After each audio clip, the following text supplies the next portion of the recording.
Truth Minister Paul Scott, NoWarningShotsFired.com. Have the pleasure this evening to have members of the Militant Mind Movement on the line, Brother Adika and Brother Rok Royal. And tonight what we're going to do is continue with this controversy about N.W.A., niggas with attitude. Should they be inducted into the Rock and Roll Hall of Fame? Rock and Roll Hall of Fame? We say no. We say because all the damage they've done to the black community, that they should be in the Hip Hop Hall of Shame instead of the Rock and Roll Hall of Fame. So we're going to be breaking that down tonight, and I want to welcome my guests on the line tonight, Brother Adika and Brother Rok Royal. What's happening, brothers? Peace, Truth Minister.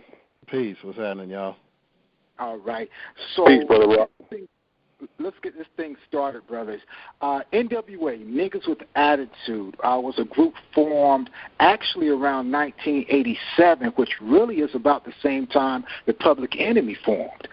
When Public Enemy released Rebel Without a Pause, that was the time the N.W.A. was formed as well, which is kind of strange. When you had N.W.A. and the Posse.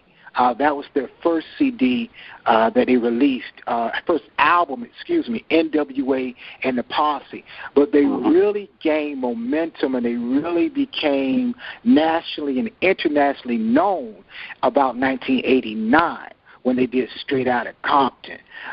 Most people remember them from Straight Outta Compton because they had the song F the Police. That came out. So a lot of people are familiar with them from Straight Outta Compton. And what is real strange about when N.W.A. Niggas with Attitude came out, this was the height of the conscious hip-hop era, when you had Boogie Down Productions, Public Enemy, X-Clan was about to come out, or out actually. So you had all these groups talking about stop the violence, self-awareness, knowledge of self, and here comes N.W.A. And they basically were about destroying everything that the conscious rappers like Public Enemy had built up. So tonight we're going to expose them. We're going to break down what really happened. We're going to talk about Jerry Heller and his involvement, and we're just going to break it down for the people so there'll be no question after this program whether they should or should not be involved in the hip-hop Rock and Roll Hall of Fame. Unless you just hate black people, after this program, there's no way you're going to say that these people deserve to be in the Rock and Roll Hall of Fame. So we're going to kick it off, especially a year after Public Enemy got inducted into the Rock and Roll Hall of Fame, because basically what it is, it seems like history repeating itself, because you had Public Enemy, then you had N.W.A. 25 years ago. Now you have Public Enemy winning the Rock and Roll, getting inducted into the Rock and Roll Hall of Fame one year, and the next year it looks like N.W.A. might get it. So we're going to get into all that tonight. So I'm going to open it up to you, brothers, as I search through my research. Just as an opening statement, starting with Brother Adika, give me your opinion on N.W.A. and what you think their legacy is. Brother Paul, Truth Minister, N.W.A., to me, are the pioneers of the evil incarnate of hip-hop culture known as slave hip-hop. So while hip-hop is peace, unity, love, and fun, N.W.A. is violence, chaos, hatred, and destruction and danger. So N.W.A. came out, and I ain't going to front. I mean, I was young at the time. I thought they were cool. I thought they were thing. I thought they were, rebellious. But, as a mature adult, I mean, N.W.A. really turned hip-hop into a totally different direction. Now, some people will say, well, what about Ice-T, who came before? What about Schoolie D, who came before? The thing about Ice-T and Schoolie D, they were still doing jams for parties. They were still having fun with it. N.W.A. took it to a whole nother level.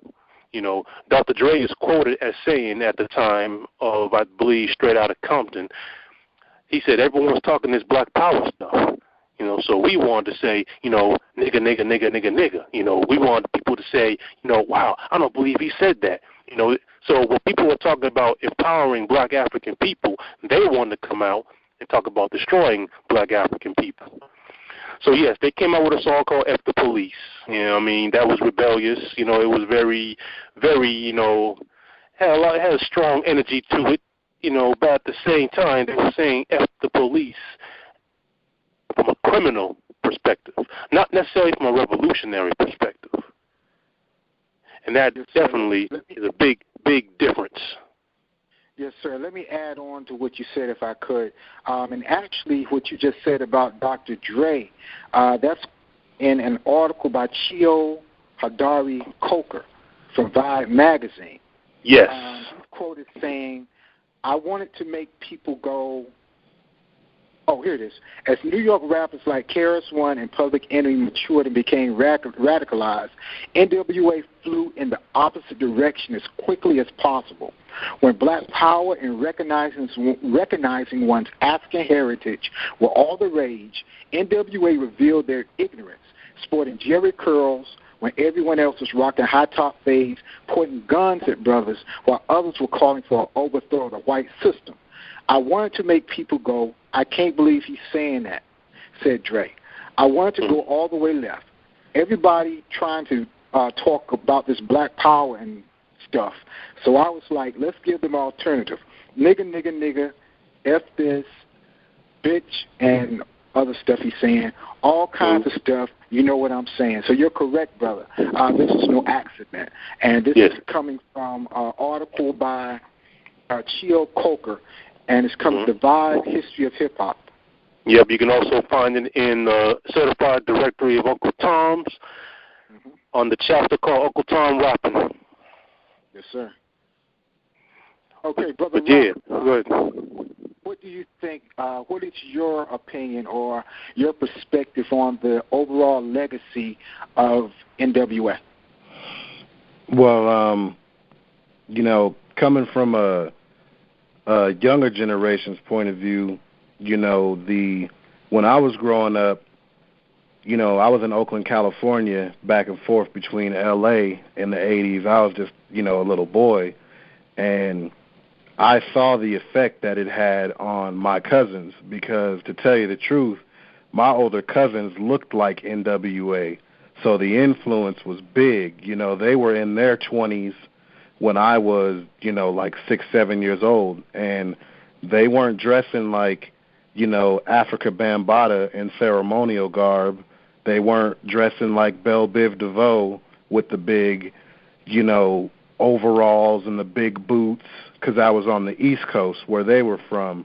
On the West Coast, all of my cousins had L.A. Kings bucket hats and Raiders hats and the sportsman jackets and the black tight jeans with the low glasses, looking like, you know, thugs and drug dealers. And at that age, you know, they were probably out there doing some of the stuff that they were, you know, hearing in the music, probably perpetrating that lifestyle, and that's too big of an influence. They need to have some type of responsibility, because growing up, I listened to their music and I thought it was cool, but like I said before, it made me want to do certain things. It didn't make me want to get straight A's in school. It made me want to go out and pick random fights with other black males, and I can admit that. Good point, brother. And Brother Adika, let me read what you were referring to, page 237 in the American Directory of Certified Uncle Toms. It says that, hence, young and members of N.W.A., including superstars Eazy-E, Snoop Dogg, and Ice Cube, consciously decide to play the nigger antichrist in the hip-hop culture. If the larger black community had a say in the matter, N.W.A. would have remained marginalized, an insignificant gaggle of riffraff, nuisance, Negroes in need of re-education. But Vibe reports that a white Jewish promoter named Jerry Haler began managing and aggressively promoting N.W.A. to white record companies. So the record company was actually Jerry Haler, and was actually kind of like the manager, but they also were signed to Priority Records. Now, the thing about Priority Records is up until N.W.A., they were only famous for the California Raisins. That's right. So it was N.W.A. that actually made real money for that label, and you see that historically with black artists, the black music, even going back to way back the minstrel show era. You have white people capitalizing off of black culture. So let's jump right there, Brother Adika. Let's get on Jerry Haler.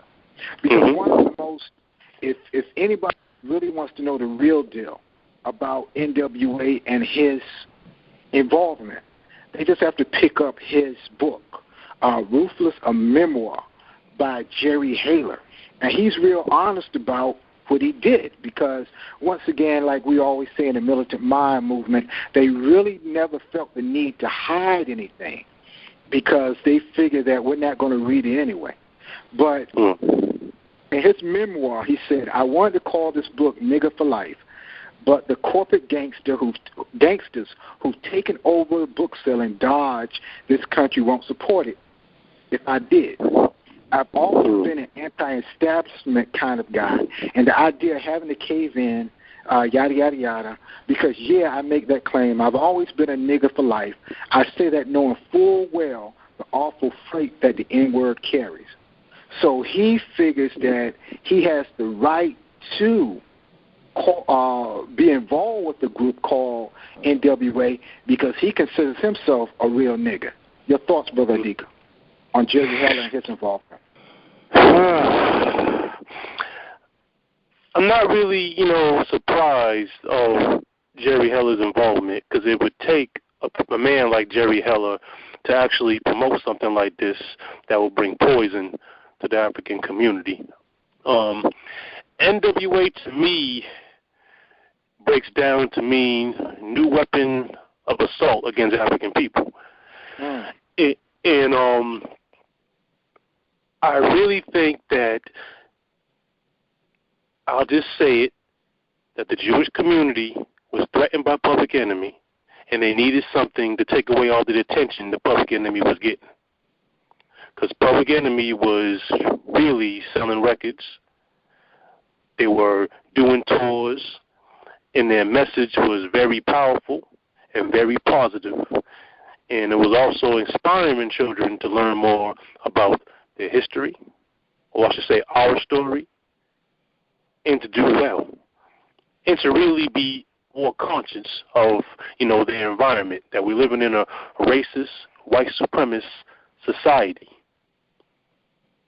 So they needed, and it was strong, hardcore energy. They needed that same energy to be used for something on a lower spiral, on a negative spiral. So it doesn't surprise me that Jerry Haler would come out and he did discover the group and try to push them so hard. And, I wish I had my notebook, but I remember there was a time, another discussion, and I'm thinking about Ice Cube, but I'll stay on Public Enemy right now. For him to come out and push N-words with attitude is typical. Really, really, really typical. Now, some people are saying that the group itself was not meant to be for that reason. So I'll say some people that believe that N.W.A. was a revolutionary group and that they were used by the corporations. I'm not sure if I can believe that they were a revolutionary group. I do think they may have got together to make music to probably make money, but I don't think their intentions were to be anything conscious or anything beneficial to our people. Good point, brother. Brother Rock, what is your opinion of Jerry Haler, who was old at that time? Actually, he was much older than N.W.A. What do you think his involvement was, and what part of the blame does he carry as far as popularizing N.W.A.? Well, I'll tell you, just like, Bone Thugs and Harmony said to everybody, and they were, tutored under Eazy-E. Their exact words, I feel the same. Jerry Heller is the devil. And word to my brother Scotty Reed, he probably is COINTELPRO. Because to push a brand like NWA, first of all, if we know the history, of white people with the N-word, they try to act like they never said that. Nowadays, they try to act like, oh, the word nigger is so hush-hush, and our ancestors may have said it, but we don't get down like that. So for him to push that brand even further proves that he wanted to perpetuate that negative stereotype of keeping racism. That keeps racism alive. What Public Enemy was doing, performing at Stop the Violence rallies, having songs like Fight the Power, they were literally fighting it back. Jerry Heller not only funded racism, but he kept it alive with, in the production of NWA. I agree. I think Jerry Heller is a war criminal, and we should charge him as being a war criminal for the war that's been conducted against African people. But actually, I came across a book called A Right to Sing the Blues, African American Jews and American Popular Song by Jeffrey Melnick. And there's a very interesting chapter called The Jewish Nickname Nigger. And what he does, he shows how in the Jewish community early on, they used to call each other that way, that word, because they were identified with black people, so they were going to disrespect black people too before the white man got a chance to disrespect them. So in his book, he talks about how the Jewish people used to nickname each other nigger. And it's actually, he gives two reasons. One of the reasons he gives is that he points to the minstrel show era when white people used to put on blackface, and especially Jews used to put on blackface because they weren't seen in American society as being masculine.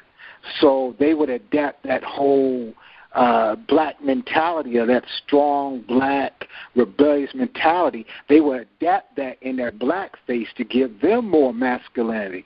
That's one reason to do it. And he also points out, and once again, this is Jerry Melnick in A Right to Sing the Blues, using this slur was also an admission by certain Jews that their relationship to actual African Americans was not of vital importance.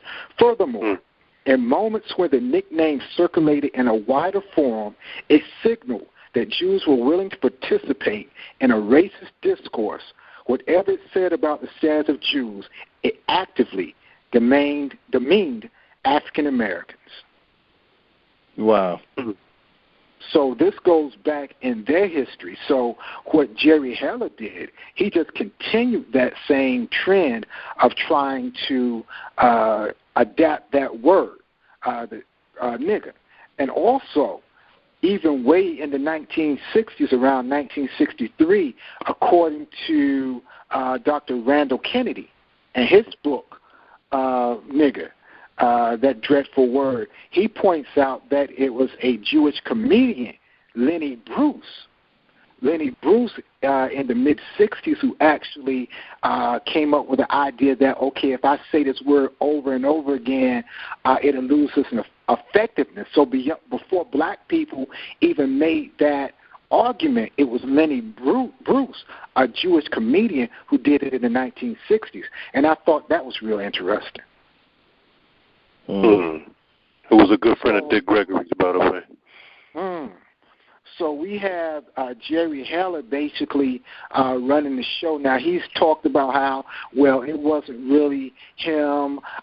He really didn't give control. He didn't really take control from Eazy-E. He really gave the control to Eazy-E. But that's a myth as well, probably, because what they do is they give the appearance of being giving somebody else power when they're the ones behind the curtain, so to speak, pulling the strings. Right. And that's what they've always done in the black community, especially when it comes to art music. They give the illusion that we're in control, but really the ones who make the money and the ones who actually benefit the most are always the white and Jewish managers and label owners. And to further contradict his statement, going back to that Vibe magazine article, it says that during their first tour, of the $650,000 NWA grossed from their tour, Heller kept $150,000 for himself, while Ice Cube walked away with a paltry $23,000. That sounds like an owner to me, a slave master. What you think, brothers? Has to be.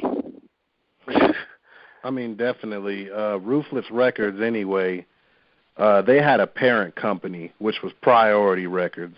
Right. So they had somebody else to pay. They weren't even running the show. And Jerry Heller himself even said, I told Eazy I wanted Ruthless to be black-owned. I wanted, in the past tense, which means he already had control. Speaking of Jerry Heller, he already had control of it, but he wanted to put it on Eazy so that when the flack came, he wasn't the one with the fingers pointed at him. Exactly.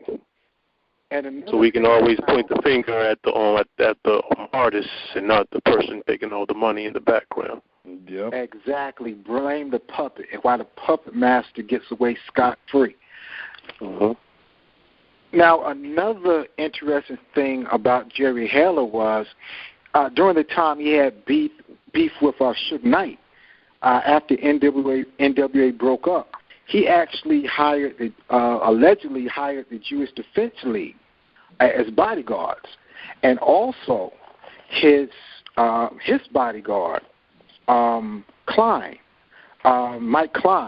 was actually ex-Mossad or Israeli military officer of Israeli security forces. That's not really talked about.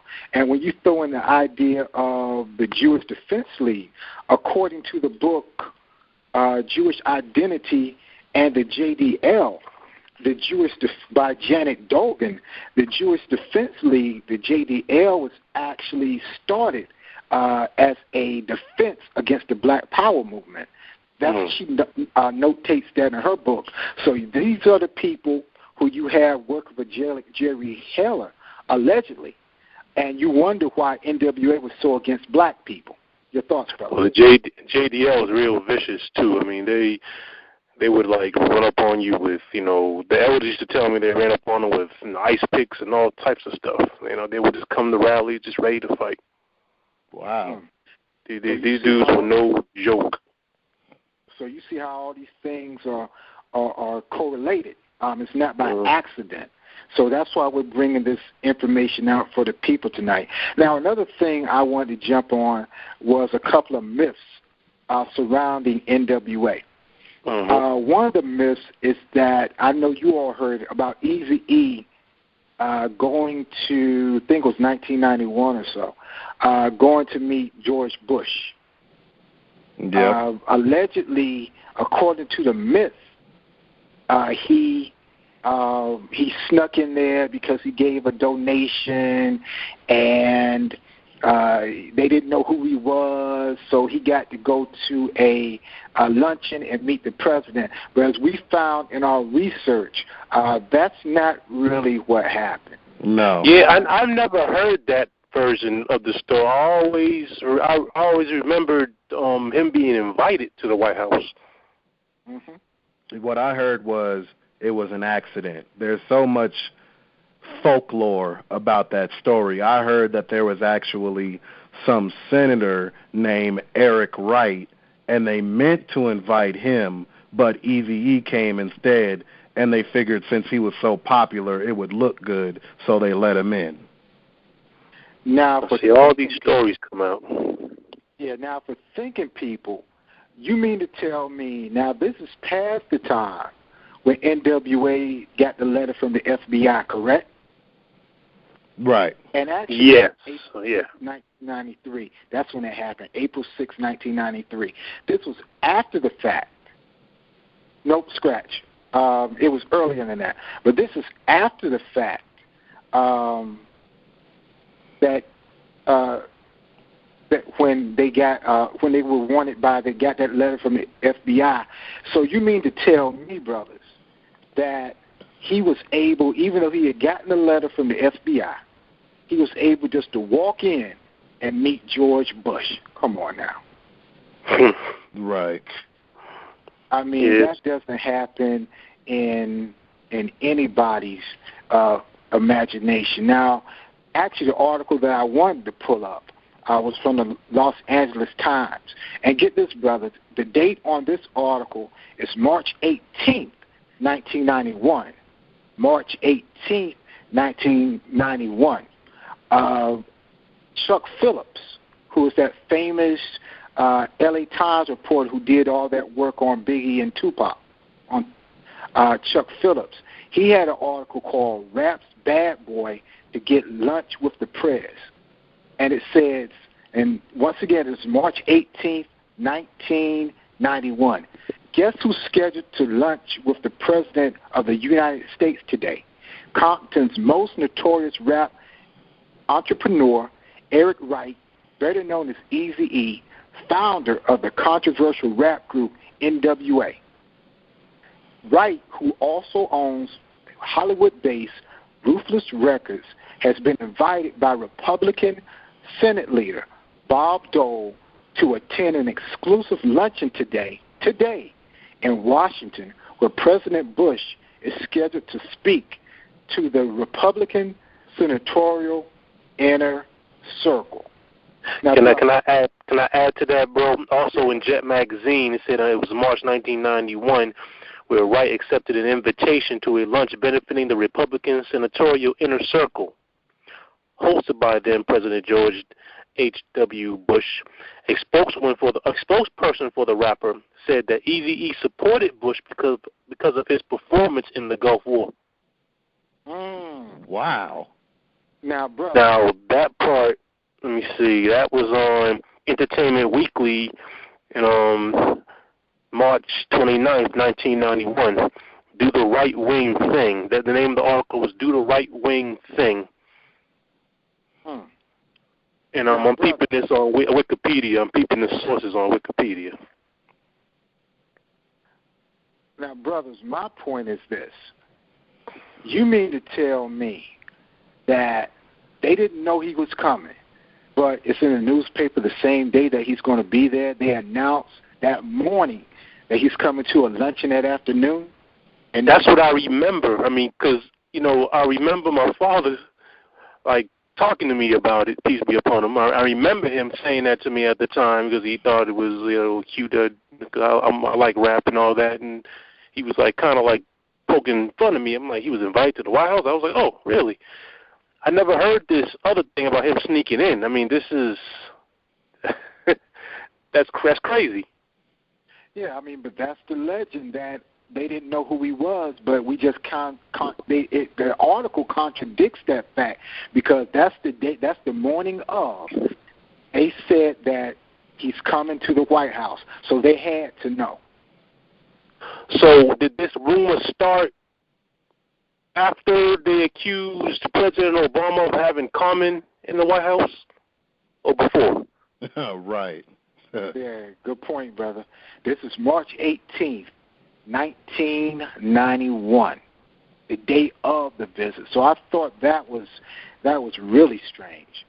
That was really strange. I wanted to jump on something real quick, and I want everybody to really pay attention to this particular point. Brother Adika, you said something earlier about, Jerry Heller, it might have been a COINTELPRO situation. That was Brother Rock. Oh, that was Brother Rock. I'm sorry. Yeah. That I agree with. I agree with totally, but Brother Rock made the connection with COINTELPRO. Yes, sir. My mistake. Respect. But let's see what he has to say about it himself.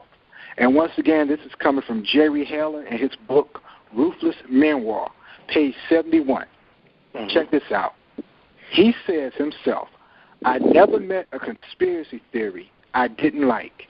Did the dark forces behind the gemstone theory utilize the talents of Lucky Luciano, Aristotle Onassis, and Howard Hughes to flood America with French Connection heroin after the Second World War? I believe it can happen that way.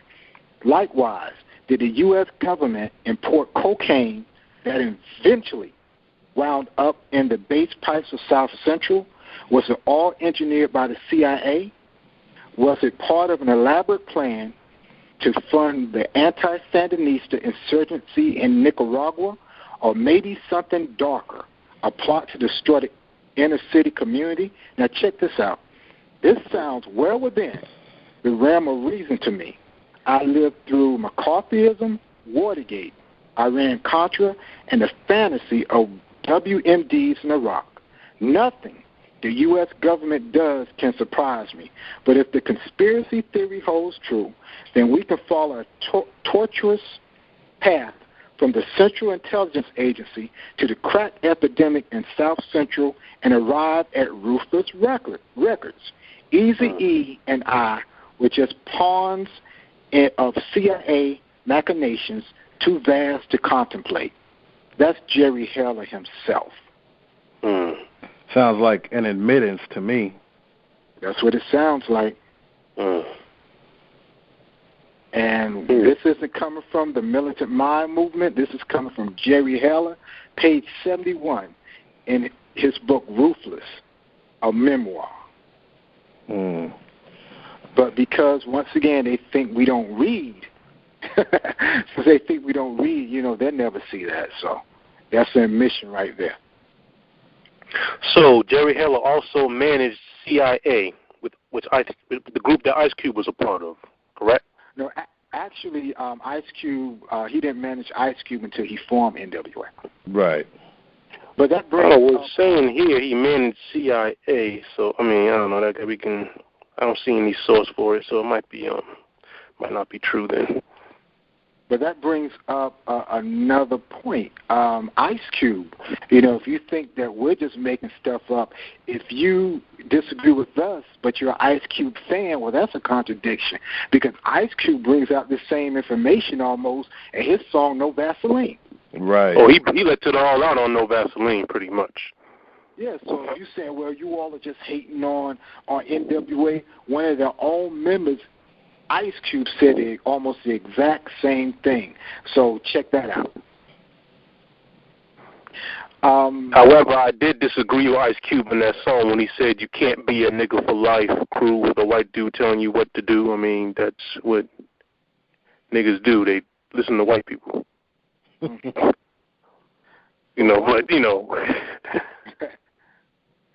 I got you. But one of the things that they've also, another myth, as we're doing our myth-busting thing tonight, people will say Ice Cube and them came up with a term called street knowledge. You're about to witness the strength of street knowledge. Street knowledge. But Dr. Bobby E. Wright busted that myth back in 1980. He has a book called The Psychopathic Racial Personality. Yes. And that's Dr. Bobby E. Wright. In his essay, The Black Child, he says, one of the most prevailing mental myths in the black community is that street sense is positive. What is really being inferred is that whites do not control the streets in the black community, nor the behavior of blacks on those streets. This is untrue. Whites have more control, or at least as much control over brothers and sisters in the streets than over those in the universities. Street sense generally prepares blacks to deal with one another in very destructive ways, and then the whites wipe out the winner. The population of prison, drug programs, and funeral homes verify this reality. So, and by the way, Dr. Bobby E. Wright was a legitimate doctor and psychologist. Right. So you have him saying this 7 years before NWA came out. He busted up the whole myth of street knowledge. So street knowledge in itself is just a part of white supremacy. I can tell you from experience, from being in the streets and running with gangs, that street knowledge is a constant state of fear from other black males and certain women. You are taught to think that all black males are a potential threat if you don't know them personally. That's right. And that a black woman, all she wants is your money, and she might set you up to get robbed or killed by another black man, so don't trust them either. Street knowledge is a sham. Now, you talked about and this is going to be a segue us into the next point. You talked about how black women come into play. One of the things that sticks out about NWA is their disrespect of women, especially black women. You can say that, well, they're talking about all women, but if you look at who they actually put their paws on, it was a black woman. Now, black men didn't throw them off stage after beating up a black woman. I'll never know. But if you can remember, there was a host named Dee Barnes. Yes. She was also in a group that Body and Soul. Thank you. Def Jeff's group, right? Right. Was it Def Jeff's group? I don't remember. Yeah, I think Jeff was involved with them, if I'm not mistaken. Now, she had NWA on Pump It Up way back in the day, and they got upset because they put in this is after Ice Cube left the group, and they got upset because she did a segment with Ice Cube. So, according to the story, Dre caught her in the club and rammed her face into a wall. And instead of apologizing or whatever, the other members of the group, they said she deserved what she got for disrespecting us. So that's one of the things that they did against black women. Now, a lot of people over NWA, they're saying, well, NWA was really revolutionary. If you take out the police, there's nothing revolutionary there. You're talking about the blatant disrespect of women. And on the song, She Swallowed It, MC Ren is actually talking about taking part in gangbanging a 14-year-old girl. Ooh. So wait a minute. That song She Swallowed It was talking about a 14-year-old girl. Yeah. I've never even noticed that. Yeah. Never even noticed that. They really I got a article dated April 2nd, 1989, and just a little segment of it says here, women come for their share of fair abuse in the raps as well. Women are portrayed as the enemy, as sex objects who are selfish, vain, and money hungry. Both Eazy-E and MC Ren skirted the sexism issue, claiming they're not judging women, but merely reflecting prevalent ghetto attitudes. And here's a quote here from Eazy-E. "We're not putting down women, it's just street talk. Women understand that. They like us, they buy our records, they don't think of us as bad guys. That's just how you talk about women." That sounds like programming people to talk to women. With that last statement, that's just how you talk about women. That sounds like programming people to talk to specifically black women like that. And you know what's crazy? I just found out, as the brother was reading, I just came across this, that T.I. mentions this incident in one of his rhymes on Never Scared, in his quote, "I'll choke your ass out like Dre did that bitch." That's like Eminem on his song Guilty Conscience, where it's a song about a guy, pretty much going through, like the devil on the shoulder and the angel on the shoulder, except it's his conscience. And his good conscience is Dr. Dre, and his bad conscience is Eminem. And Eminem makes a little joke. He said, go ahead, do it. Don't be a retard. You going to take advice from somebody who slapped D. Barnes? Well, I find it real interesting with the Eminem thing and with the T.I. thing that, this has become a legacy. Mm-hmm. The T.I. don't even say her name. T.I. just straight calls her a bitch. Right.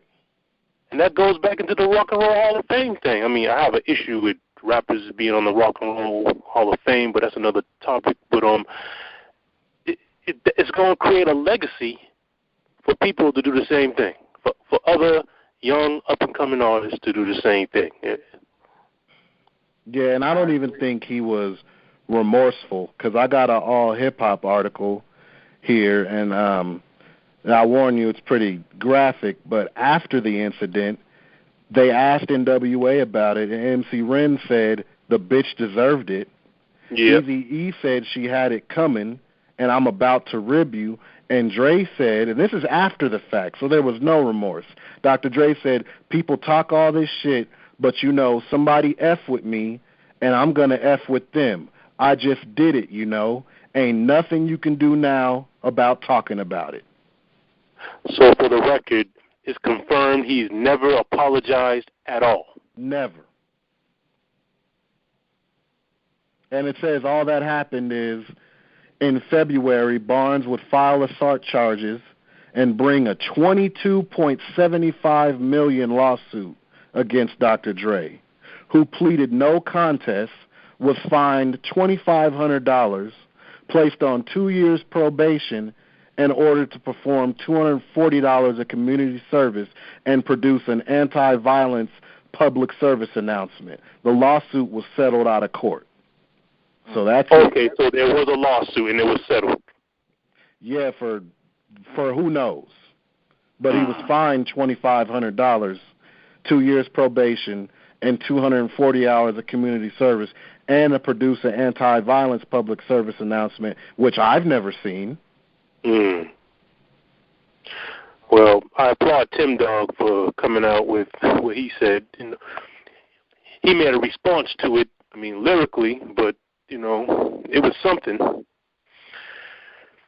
But that's crazy. Yeah, exactly. Now, and what's even crazier as a side note, NWA would disrespect black women, but I'm looking at an article right here, making a quick segue. I know where you're going. I know where you're going. Eazy-E actually, after Rodney King trial, Eazy-E actually stood by Theodore Bracino. Oh, who was one of the officers to beat Rodney King. Yes, sir. So all these people talking about, NWA was revolutionary. Why did Eazy-E, when black people were upset, why did he stand by Theodore J. Bracino? Oh, wow. Who was one of the officers that beat Rodney King. Once again, this isn't the Militant Mind Movement making this stuff up. This is Los Angeles Wait a minute. Okay, I'll back up, brother. What's up? That's deep. But I thought you was going to say that Eazy-E put on a white girl named Terry B to be signed under Ruthless Records. I thought you were going there. I didn't even. That's new to me. This other one. Yeah. Once again, that is Los Angeles Times, April 6, 1993. Once again, Chuck Phillips reporting. Talks about how Eazy-E actually was riding with one of the officers to beat Rodney King. Yeah. Now, that doesn't sound too revolutionary to me. That doesn't sound like a group who has the best interests of black people to me. Yeah, he said he felt that Officer Bracino was trying to help Mr. King by placing his foot on the back of his neck as if to say, don't stand up, these guys are going to kill you. But that just sounds like he's stomping him in the back of the head to me. And Easy has no excuse because he saw the video. But and that goes back to their power base. Who made up their real power base? It wasn't black people. Because think about it, there was nothing shocking about black people calling each other the N-word. There was nothing shocking to black people about that. So we wouldn't go out saying, okay, I need to buy this because it's teaching me about the hood. Now, we already knew that. Their target audience was white America. We must be very clear on that. Their target audience was white America. After Straight Outta Compton. It's a book, and I know it's mentioned in the book, Jason Tan's book, Other People's Property, A Shadow History of Hip-Hop in White America. He talks about another book, Ego Trip's Book of Rap Lists, and he said that although Straight Outta Compton had 42 uses of the word nigger, the second CD, which was Niggas for Life Backwards, however you pronounce that, had 249 uses. Wow. Yeah. So basically, his argument is that it's the white audience that ate that up. It's the white audience, just like they ate up, black exploitation. It's the white audience that really ate up N.W.A., and that was their main group, support group. So you can see why he might stand to gain by standing up for one of the officers to beat Rodney King. Yeah. That's like, Rick James made a good point. He said all these rappers are getting mad that white people are saying nigga. And Rick James said, well, you're the one who put it in your song and got them repeating it. So if they singing along to your song, what do you think they're going to do? Exactly. They're going to say it. Exactly. And as we begin to wind up this conversation, brothers, I have a theory I want to put out there. Many people are familiar with the Hegelian dialectical principle, thesis, antithesis, and then you combine the two. That means that what white America does is that they give you the problem, they give you the solution, something that's going to solve the problem allegedly, that's going to bring you back to what they wanted to do in the first place. It's called thesis, antithesis, and synthesis. That's what I wanted to say. Right. Those are the steps of the Hegelian dialectical process. Here's my theory.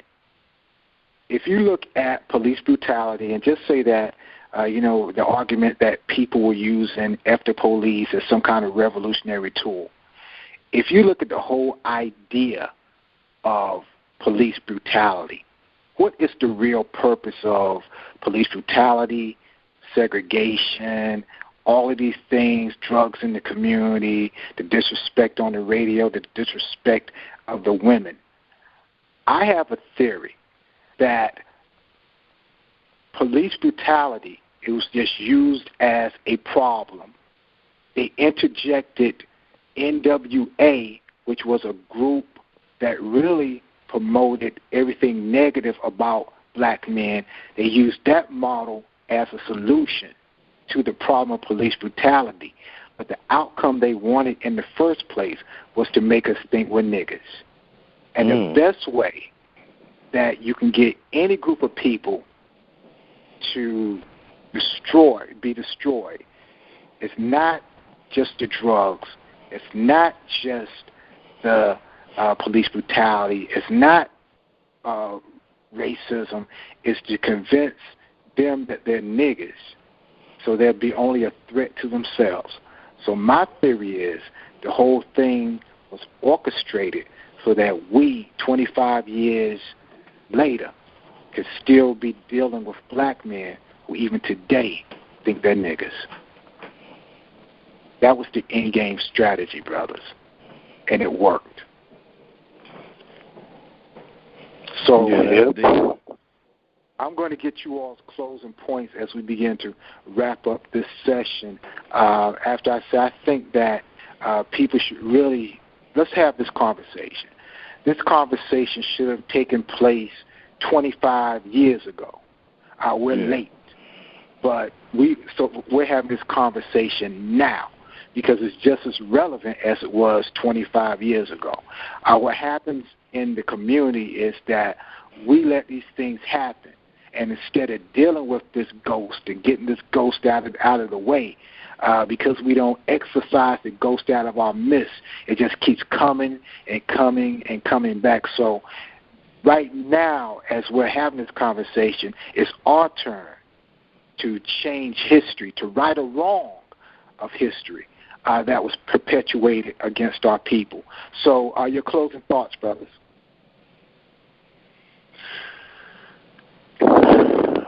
Well, I just think that, I know the odds are against us, but, we should definitely do what we can to keep them from being in this Hall of Fame and maybe even make a hip-hop Hall of Shame. I also feel there should be some sort of hip-hop Hall of Fame for those artists who actually benefited the minds of African people. And also, I believe there's a movie coming out about N.W.A. soon, too. I don't know when. Right. But, should that also be boycotted? We should probably do something with that as well because they're trying to keep this group alive for the present generation. Mm-hmm. And they're really trying to push this, especially during a time where, our people are really tired of this N-word jive, man. It just seems like they're really trying to just keep the legacy of this group, alive. And it just, I just wish I had realized. I just wish we listened to Cedar Lawrence Tucker about this and realize how dangerous, this group was. Because they're like a virus. Mm-hmm. They're a virus, and they're not only, and their legacy lives on through Snoop Lion, who claims to be a Rasta, but is not. The legacy lives on through Eminem. Mm-hmm. And it's like, and I'm Dre. I'm really bothered by this D. Barnes situation, and he needs to apologize. I don't know how we should bring it up. I don't know how we should get the message to him, but there needs to be some sort of pressure to make him apologize. And what was the latest? Dre and Jimmy Iovine gave how much money to a white university instead of a historically black university? Mm-hmm. Oh, yeah. Yeah. So, and he's a known woman. He's known to beat on our sisters. Yeah, they still don't care about us, brother. Good point. Brother. Okay. Yes, sir. Brother Rok Royal, your closing thoughts. Dika was right. They're just a virus, and as he said, they're trying to keep this alive for the newer generation. I have a friend, like you said, they're keeping it alive through the game too, who has an N.W.A. tat on his chest. I have a friend who has an N.W.A. tattoo on his chest. So my generation knows who they are, but I don't think they know the effect of what they did. They don't need to be championed or praised as they're a good group. I feel, Mr. Paul Scott, you made a good point not too long ago. I feel they're doing this to slight Public Enemy because they were just inducted. Throw that curveball like, oh, well, we did that, but look at these guys and what they did, and they didn't really do anything. Another good point you made was, people are trying to say that they're political rappers, and they're trying to put them in that box like they helped us out somehow. Well, then you explain to me how songs like She Swallowed It helps our people. Or songs like Appetite for Destruction, or songs like Always Into Something, which the song, because I make music, and the main premise of that song is about randomly shooting and robbing black people that you don't recognize. So, and my final thought would be, don't give me that they were spreading awareness about the hood, because as Truth Minister already said, us living in the hood or having lived in the hood, we know the hood is messed up.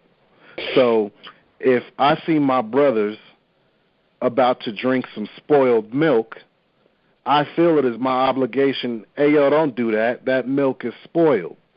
But to then take that milk and run around the neighborhood screaming, oh, this milk is spoiled, everybody look at it. You guys can smell it already. It's stinking up the whole place.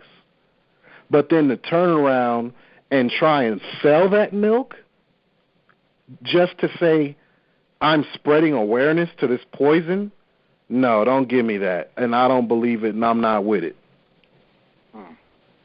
And with that, brothers, I want to thank you for joining me on this episode of No Warning Shots Fired Special Report. Shout out to the Militant Mind Movement. And don't forget to check out Militant Mind at Radio every Tuesday night, 9 p.m. Eastern Standard Time. This is Truth Minister Paul Scott, NoWarningshotsFired.com. Peace.